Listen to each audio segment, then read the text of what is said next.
This book is completely not what I was expecting. The Hour of the Wolf by Fatima Bhutto.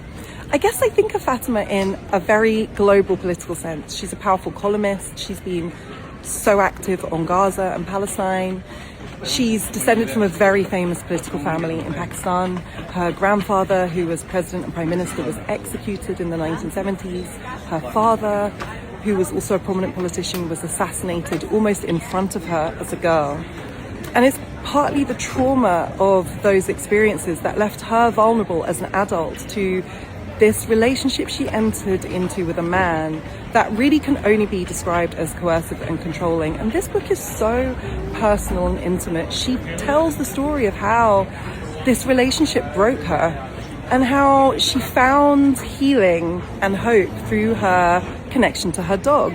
If that sounds random, it really isn't in Fatima's telling of it, because she uses that experience to explore the deep ancestral connections between humans and animals, how it relates to our place in the world, the environment, and how those bonds with animals, especially dogs, have evolved over generations and millennia.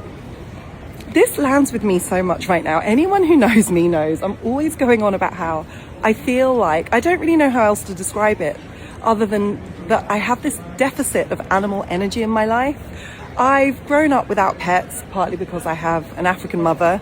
I live in an apartment, so as an adult it's never really seemed practical. But over time I just have this nagging sense that there's something missing, that I'm meant to have an animal connection in my everyday life. I'm so drawn to animals and they show up for me. I've started to notice at times when I really need it, these almost magical appearances by animals that seem to have some message or some hope for me. And the way Fatima makes that make sense is so beautiful. I can't stop thinking about this book and how powerful it is that she wrote it, because I think there's also a way that the more you are seen as someone with a platform and agency, as a woman, the harder it is to really talk about the ways in which a relationship can abuse and break you. And to do that is so brave. So this is an important book and it's also gorgeous to read.